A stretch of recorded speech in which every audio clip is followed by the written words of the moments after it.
നമ്മുടെ ജീവിതത്തിലേക്ക് പുതിയ ഫ്രണ്ട്സ് വരുമ്പോഴും പുതിയൊരു ലൈഫ് പാർട്ട്ണർ വേണമെന്ന് ആഗ്രഹിക്കുമ്പോഴും ഒക്കെ നമ്മൾ ചിന്തിക്കേണ്ടുന്ന ഒരു കാര്യം, ആള് നമുക്ക് പറ്റുന്ന ഒരു വ്യക്തിയാണ്, ഹീസ് ഒരു റൈറ്റ് പേഴ്സൺ ആണ്.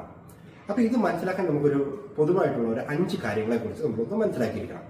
5 പോയിന്റ് ആണുള്ളത്. ഒന്ന്, ആ പേഴ്സൺ നിങ്ങളെന്ന വ്യക്തിയെ പൂർണ്ണമായും ഇഷ്ടപ്പെടുന്ന മനസ്സിലാക്കുന്ന ഒരു വ്യക്തി ആയിരിക്കണം. 2, അയാളുമായി നിങ്ങൾക്കൊരു ഓപ്പൺ കമ്മ്യൂണിക്കേഷൻ ഉണ്ടാവാൻ സാധിക്കണം. അവർ നിങ്ങളോടും ഓപ്പൺ ആയിട്ടാണ്, നിങ്ങൾ അവരോടും ഓപ്പൺ ആയിട്ടാണ് സംസാരിക്കുന്നതെന്നൊരു ഉറപ്പ് നിങ്ങൾക്ക് ഉണ്ടാവണം. നിങ്ങളുടെ വളർച്ചയെ അദ്ദേഹം സഹായിക്കുന്നുണ്ട്, അയാളുടെ കോൺട്രിബ്യൂഷൻസ് അതിനകത്തുണ്ട് എന്നുള്ളൊരു ഉറപ്പ് വരുത്തുക. നിങ്ങളുമായിട്ടൊരു ക്വാളിറ്റി ടൈം സ്പെൻഡ് ചെയ്യുന്നുണ്ട് എന്നുള്ള ഒരു ഉറപ്പ് വരുത്തുക.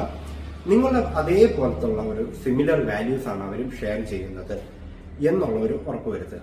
ഇങ്ങനൊരു 5 പോയിന്റിൽ നിങ്ങൾക്കൊരു ബാലൻസ് കണ്ടെത്താൻ സാധിക്കുന്നുണ്ട് എങ്കിൽ നിങ്ങൾക്ക് തീർച്ചയായും ആ റിലേഷൻഷിപ്പ് വളരെ നല്ലതായിരിക്കും.